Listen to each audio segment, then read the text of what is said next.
राम राम दोस्तों, मैं आपका दोस्त धर्मा फौजी। दोस्तों, आज से ठीक 39 साल पहले हमारे देश के पूर्व प्रधानमंत्री और किसान नेता चौधरी चरण सिंह जी का निधन हो गया था। तो दोस्तों, मेरी तरफ से चौधरी साहब को सत सत नमन। दोस्तों, मैं चौधरी साहब के बारे में आपको कुछ बताऊं, इससे पहले आप वीडियो को लाइक और शेयर जरूर करिएगा। दोस्तों, 23 दिसंबर 1902 को चौधरी साहब का जन्म हुआ था आगरा में। वो एक पहले स्वतंत्र रियासत थी, उसमें उनका जन्म हुआ था एक जाट परिवार में। चौधरी साहब पढ़ने लिखने में अच्छे थे, वक्ता अच्छे थे। कई उनके उस टाइम के जन्म के मतलब छोटे जो गुण होते हैं वो सब उनमें थे। चौधरी साहब जैसे विधायक भी रहे, सांसद भी रहे, मुख्यमंत्री रहे, उप प्रधानमंत्री रहे, प्रधानमंत्री भी रहे। उप प्रधानमंत्री रहते रहते वो प्रधानमंत्री बने, वैसे वो दूसरे आदमी थे अपने देश में। और दोस्तों, कहा जाता है कि चरण सिंह का कार्यकाल सबसे छोटा, प्रधानमंत्री के रूप में सबसे छोटा कार्यकाल रहा अपने देश में। अच्छा, चौधरी चरण सिंह जब प्रधानमंत्री रहे, उनके कार्यकाल के अंदर एक बार भी संसद का कार्यकाल नहीं चला। मतलब वो एक ऐसे प्रधानमंत्री थे जो कभी संसद में गए ही नहीं। चौधरी साहब को कृषि और भूमि सुधार के बारे में जाना जाता है। वो किसानों के मसीहा के रूप में प्रसिद्ध हुए। किसानों के लिए लड़ने वाले लीडर थे। कृषि सुधार और भूमि सुधार के बारे में उन्हें अच्छी तरह पकड़ थी और उनके लिए, किसानों के लिए हमेशा अपनी ज़िंदगी भर काम करते रहे। किसानों की दशा सुधार और भूमि सुधार के बारे में वो हमेशा याद किए जाएंगे।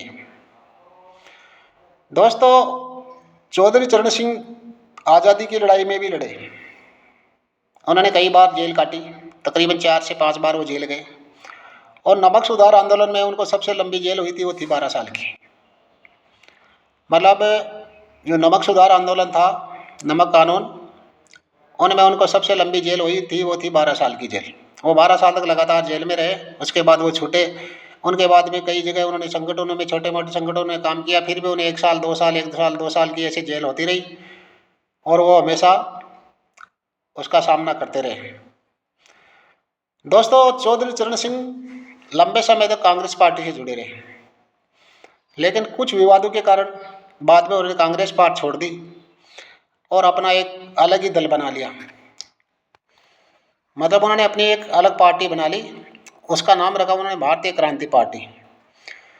और वो भारतीय क्रांति पार्टी को उत्तर प्रदेश में अच्छी तरह से चलाया और उसी से वो मुख्यमंत्री तक पहुँचे।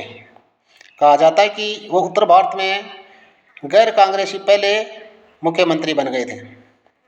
मतलब उनकी इतनी पकड़ थी, क्योंकि किसानों के नेता थे, मसीहा थे और अच्छे वक्ता थे, कवि भी थे, कहा जाता है कि वो। तो दोस्तों, चौधरी चरण सिंह ने हमेशा किसानों के लिए बढ़ चढ़ के काम किया। तो दोस्तों, ये थी चौधरी चरण सिंह की कहानी। मेरे तरफ से एक बार फिर चौधरी साहब को सत सत नमन।